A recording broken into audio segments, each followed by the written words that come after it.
Hello YouTubers. Today I'm going to show you how to use the ignition interlock device and things to avoid violations.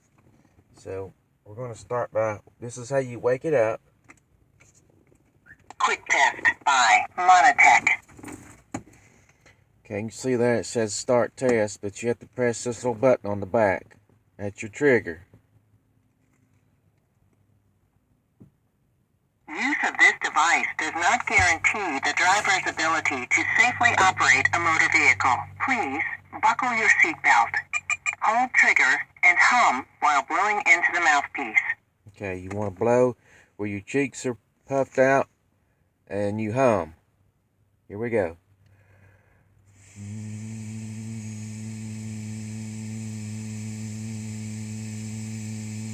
Thank you. Okay, then release the trigger and it'll analyze. See, it says pass. Pass. Start vehicle. Okay, wait till it says okay to start. Okay, we can start, but I'm not going to start right now.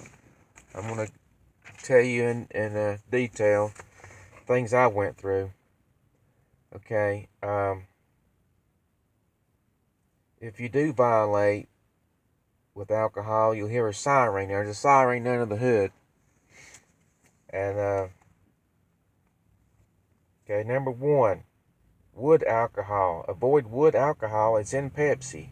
I know that because I looked it up. Number two, hairspray. If you spray it in your vehicle, that mist, and then blow, it will detect it. Toothpaste on your breath. It will detect alcohol in toothpaste, but Colgate is the only one without alcohol. But if you do have anything on your breath you think is alcohol, keep a jug of water in your vehicle and just rinse real good.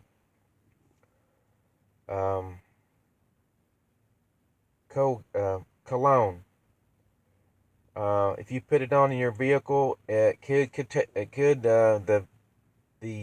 interlock device could detect that too. Just let it dry once you splash it on.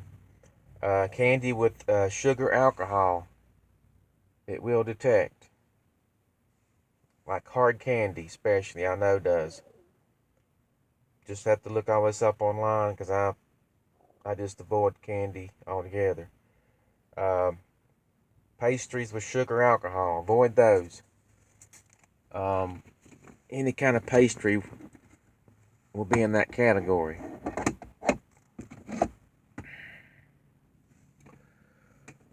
Deodorant. Do not put deodorant on in your vehicle. Put it on and then put your clothes on, you'll be okay. Hand sanitizers. Let that dry on your hands, you'll be okay.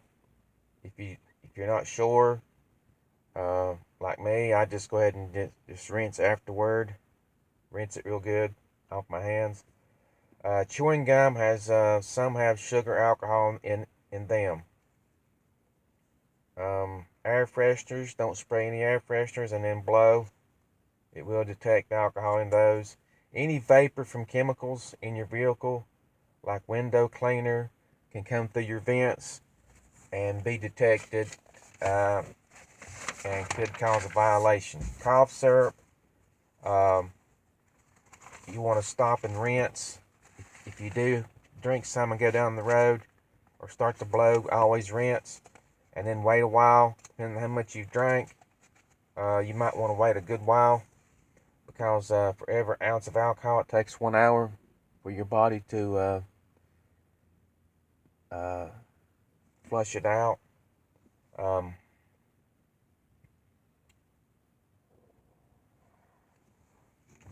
And think about this, sometimes when you get out, when you start,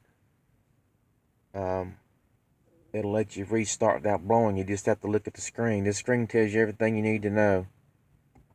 And a lot of times it won't be a violation. It'll just tell you need to call for a appointment, but it'll be a 6016. But what it is, it's just the machine is having errors. It's pretty much a computer. So once you call, you'll get the override code. And this too, if you do drink cough syrup, Goodbye. and it cuts off by itself. And if you do happen to drink cough syrup and you don't want to blow, hurry and pull off as fast as you can and just cut your vehicle off and wait, and that should fix that. Just wait an hour or so, depending on how much you've drank. And because I've done that with the older models, not particularly with this model. I haven't tried that yet. But that's all I know about these things. You can always go online and look up more. And as you can see, it's called Monotech Ignition Interlock System. And that's all I have for today. Don't forget to like, share, and subscribe.